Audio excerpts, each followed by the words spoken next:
Are you stuck in a rut with your friends?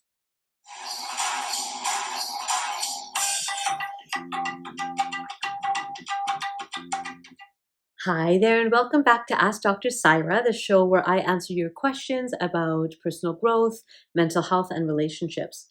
Today's question comes from Carolyn.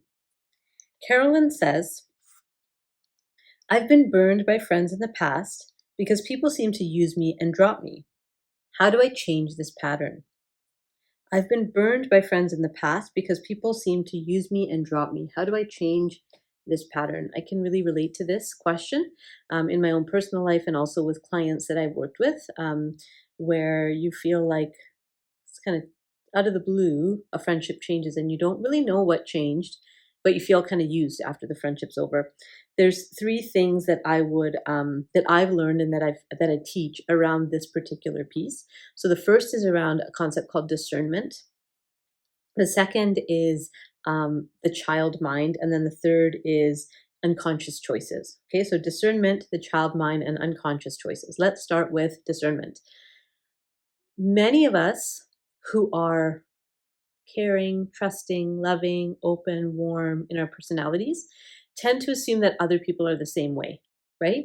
And many people of us who are skeptical and disconnected and cold and unsure and a bit frightened also assume that other people are the same way. So the way that we see the world, we assume other people also see the world that way. That's just kind of how we're wired.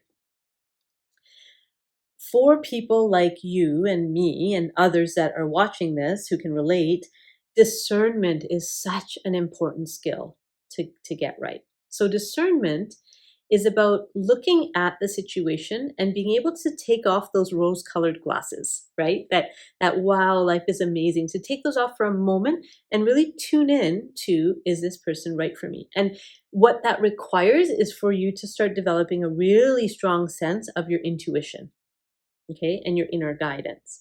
How do we do that? There's lots of ways to do that. One of my good friends challenged me one day to just follow my intuition, just listen and follow all day long. And it was really neat, the kind of stuff that I got into, just kind of distrusting and following my gut. So you can kind of practice that way. You can also do some journaling, so you'll get access to your inner spaces. You can also meditate. There's different ways that you can start strengthening the relationship you have with your inner voice. Once you're in touch with that, once you're in touch and in alignment with your people call it your true self, your highest self, your favorite self, your soul, your core being, whatever you call that, that's guiding you, that wise soft voice that's guiding you. Once you're in touch with that, discernment becomes really easy because you'll feel bad about things. You'll feel like, ugh, that's not right for me. Why don't we have discernment automatically? Well, Dr. Gabor Mate actually talks about this in his teachings, where he talks about the loss of authenticity, right? So when we're children, in order for most of us to get attachment, to get bonding, to get closeness, to get acceptance from our families, we had to let go of some authentic parts of ourselves. So, for example, a child is like having a meltdown, crying, wailing, weeping, and the people around them cannot hold that energy. It's too much for them. And so the child is sent to their room, right? So the child learns that when I have big emotions, people don't want to be around me. And so they learn as they grow to maintain and kind of stifle those big emotions. Now, part of it is necessary to socialize into our communities and our families. There is that part where you have to be able to adjust to other people, but that um, disconnection from our authenticity does impact us. And for many of us in our like 20s and 30s, and sometimes some of us later in life, start to get curious about, who am I outside of everybody else's expectations of me, outside of the rules of society? Who am I really? Right? Once we can start exploring that, now we have a chance at discernment, because when I know my true self, when I feel connected to who I am, I can very quickly pick up what's dangerous and what's not dangerous around me, who's trustworthy and who's not trustworthy around me, who's really invested in me as a human and who's actually just looking to use me in some way. We get really clear about that. Many of us have spent so much time in our adult life ignoring that voice that we almost don't hear it anymore. And if we do hear it, we don't really trust it. So if you want to be more discerning, it's about getting in touch with that knowing that's inside of you, which will not lead you astray, right? For thousands and thousands and thousands of years, our ancestors have relied on that intuitive knowing to survive. We've lost touch with that, but we can very easily get touch with it again if we concentrate on building that relationship. So many of us concentrate on building relationship with our kids and our spouses and our parents and our friends and our neighbors and our coworkers. We spend all this energy developing those relationships. How much time are you spending in the relationship that you have to your higher self, right? If not, if you are spending a good amount of time, then you'll notice that life becomes really clear for you. If you're not spending that much time kind of getting to know yourself, then everything becomes there's nowhere you can turn for the real answers because those are inside. The people around you are all going to have their own agendas and opinions, right? So that's the first thing, learning discernment. The second is this idea of the child mind. So I mentioned, right, that as children, we're really authentic and we're really trusting until a certain point when either there's a trauma that kind of shuts that down or life just evolves us to become more discerning, to become more critical of what's happening around us. The brain just develops that way. There's a concept that I want to give you called the child mind. Okay, so the childlike mind or being childlike or having a child mind is about maintaining that awe of the world, maintaining that curiosity of yourself and others, seeing the world through fresh eyes, right? Now that is different than being childish. Childish is always having to have things your way, not really putting anybody else's needs as important as your own. Being childish is throwing tantrums or sulking, right? Silent treatment, that's a childish response. And so we all have access to that child mind, but get more specific about which elements of that child mind are going to work for you.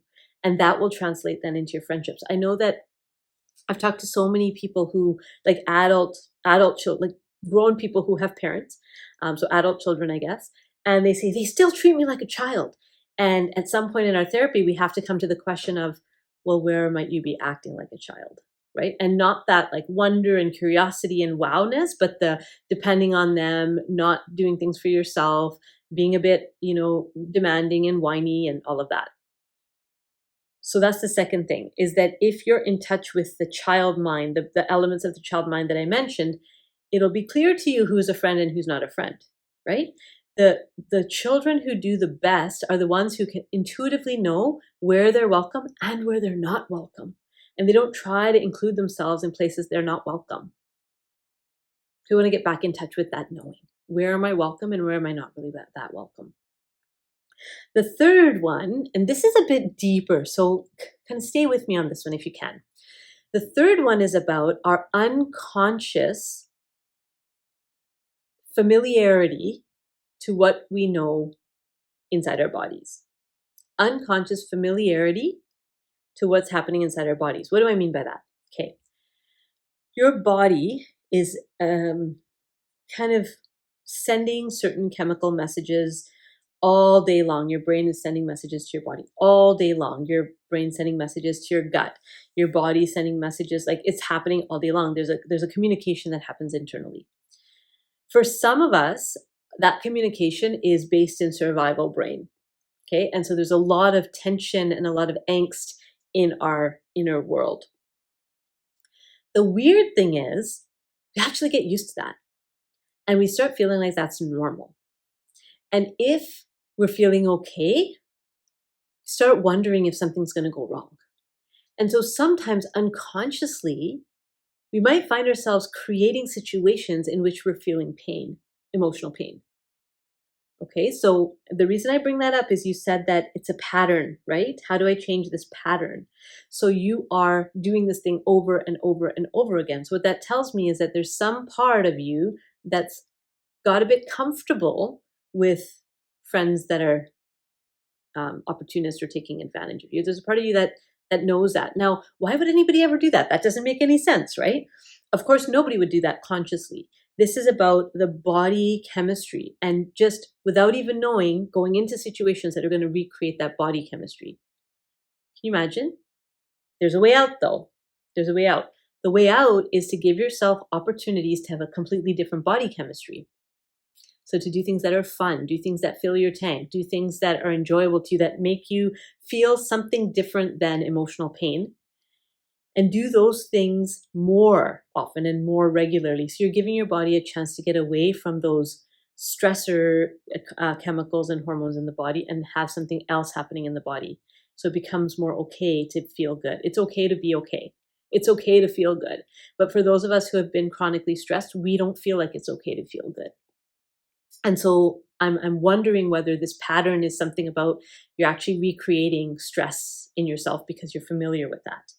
And so just to be curious, the next time you reach out and make a friend, to check in with your body. Is this that familiar like feeling of like dread and really trying to make this person like me, or whatever it is for you? Or does this feel different? Does this feel light and easy the way I feel when I'm doing that thing that I love to do?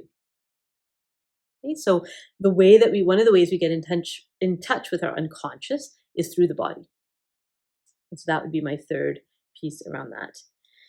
So to your question about being burned by friends in the past, part of it is taking that accountability, right? Why am I choosing these particular people to be my friends? Is it because I'm on some level just recreating the pain that I felt, maybe for many, many, many years in friendships?